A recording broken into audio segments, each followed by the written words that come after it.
Hi guys, it's Tanya with Karma's a Stitch.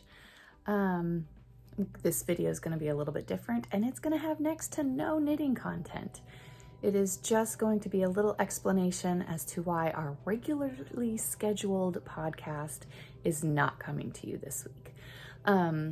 So last week was Christmas, and as you guys know, if you watched my Vlogmas at all, I did go, my husband and my 6-year-old and I drove from Boise to Portland for Christmas and spent Christmas with my brother and his family, and it was wonderful. So all the while, Anthony had traveled to Alaska to spend Christmas with my parents. Now,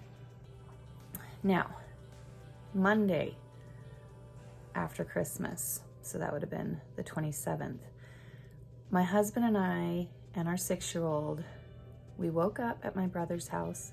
I woke up to text messages letting me know that Anthony's flight from Anchorage to Seattle had been rescheduled.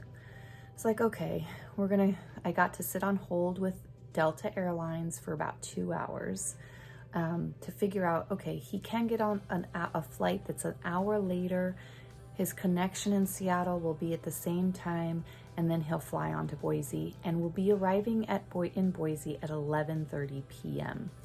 Now, knowing that we had a 6.5 to an 8-hour drive, depending on road conditions and traffic, from Portland to Boise, we left at 10:15 a.m., giving us plenty of time. Now, we left at 10:15 a.m. on Monday to make, shouldn't have been more than an 8-hour drive. However, there was a 20-car pileup due to snowfall, so we were at a complete stop on the highway. When they finally got the 20 cars cleared from the highway, we had been waiting there for about an hour at a complete stop when some state troopers came, and they were walking from car to car to car all the way down the line of traffic to let us know they did get that 20-car pileup cleared. However, a semi had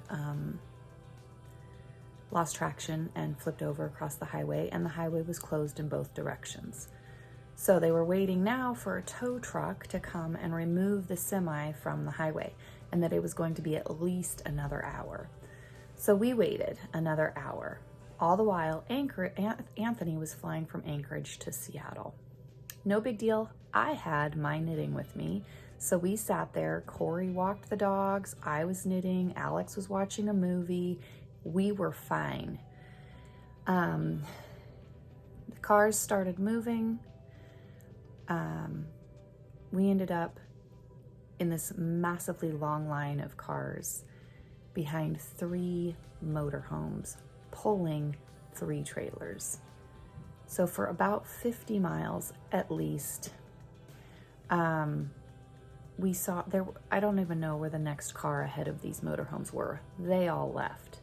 We did 25 to 30 miles an hour through this entire, however many miles, it was at least 50. Anyway, once we got through the pass, I get a message saying that Anthony's flight was canceled in Seattle and that they couldn't get him on a flight until Thursday evening, and they didn't know where his bags were. Well, Anthony is on several anticonvulsant medications for his seizures, and he only had 1 day's worth with him and didn't have any of his other medications, and he was stuck in Seattle. Delta left my disabled son in Seattle with no place to go, no food, no nothing. And I was trying to drive home through snow.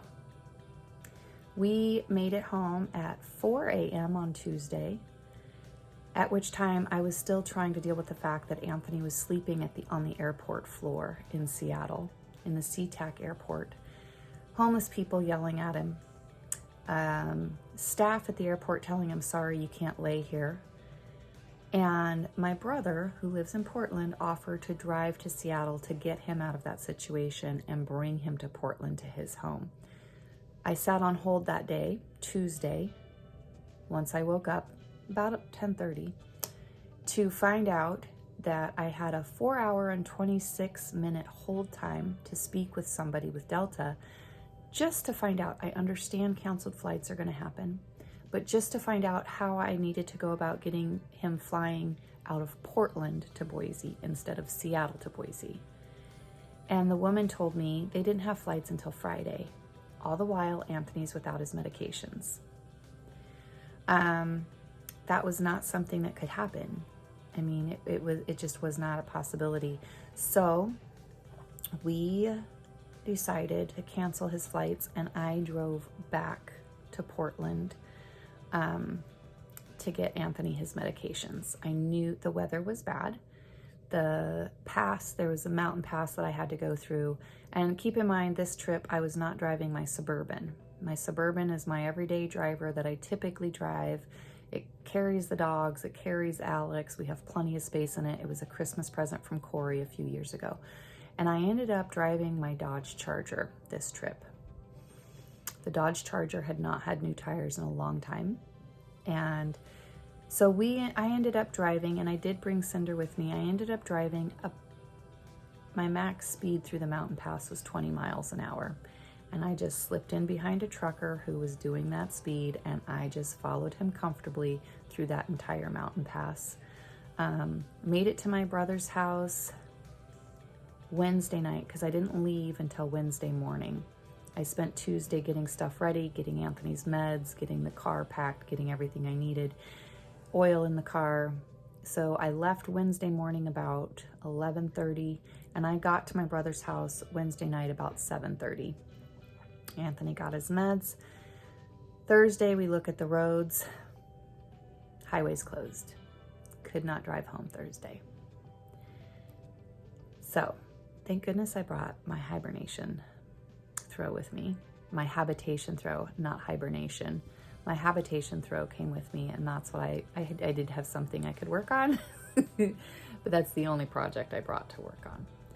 My dad decided that he was going to put new tires on my car, so I have new snow tires on my car, and I am now getting ready to load up the Charger with Cinder and all of our stuff and head from Portland back to Boise.